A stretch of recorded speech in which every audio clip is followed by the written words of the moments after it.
Parents WhatsApp doctor. Sir, beef சாப்பிடலாமா? விழுப்புரத்திலிருந்து சம்பத். இது ஒரு கான்ட்ராவர்ஷியலான கொஸ்டின். நிறைய இடத்துல போயிட்டு இருந்தால் கூட பீஃப் சாப்பிட்றதுல ஒரு பெரிய பிரச்சனையே கிடையாது. இது நல்லா பழங்காலத்துலேருந்து பார்த்தீங்கன்னா இந்த பீஃப் சாப்பிட்ற பழக்கம் இருந்திருக்குது. இன்னைக்கு வந்து இந்தியாவில் ஒரு மிகப்பெரிய ஏற்றுமதி அப்படின்னு பார்த்தீங்கன்னா பீஃப் தான். இது அவங்கவுங்களோட மனநிலையை பொறுத்தது, சாப்பிட்லாம் சாப்பிட வேண்டாங்கிறது முடிவு. பீஃப் சாப்பிட்டா ஒன்றும் பிரச்சனை ஆகுமான்னு கேட்டால் இப்போ யூரிக் ஆசிட் இருந்துன்னா பீஃப் சாப்பிடாதீங்கன்னு சொல்லலாம்.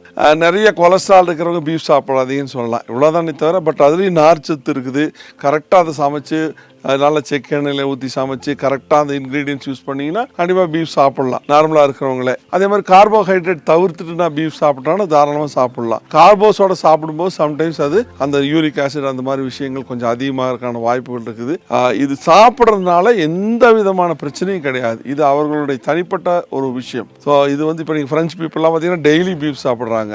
அது வந்து கொலஸ்ட்ரால் அதிகப்படுத்துன்னு சொல்கிறாங்க. பட் அவங்க இன்ஸ்டன்ட் அவங்க வந்து என்னென்னா வைன் டெய்லி யூஸ் பண்ணுவாங்க. ஸோ இது ஒரு முக்கியமான ஒரு விஷயத்தையும் நீங்கள் தெரிஞ்சுக்கோங்க.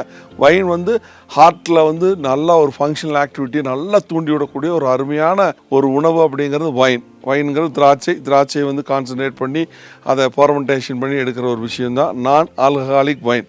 அதை இந்த இடத்துல நான் தெரியப்படுத்திக்கிறேன்.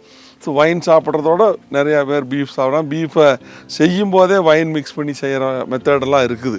ஸோ அதனால் பீஃப் சாப்பிட்றது ஒரு பெரிய விஷயமே கிடையாது. கேரளைட்ஸ் பார்த்திங்கன்னா பீஃப் இல்லாத கேரளாவே நினைக்க முடியாது. அது ஒரு முக்கியமான விஷயம்.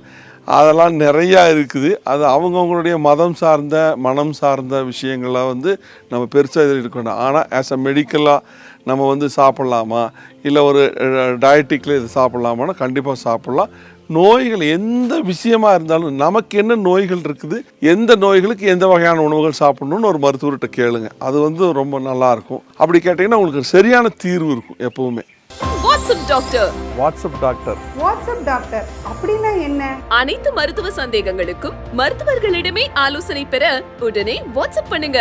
வாட்ஸ்அப் டாக்டரின் வாட்ஸ்அப் எண் 9797939393. உங்களுக்கு இருக்க அந்த டவுட்ஸ் எல்லாமே இல்லை கொஸ்டின்ஸ் இருக்கிறத வந்து வாய்ஸ் மெசேஜ் ஆகவோ இல்லை வீடியோவாகவோ இல்லை டெக்ஸ்டாகவோ உங்களுக்கு அனுப்பும் பொழுது எங்கள் டாக்டர்ஸ் உங்களுக்கு ஆன்சர் பண்ண 24/7 தயாராக இருக்கிறாங்க. WhatsApp doctor.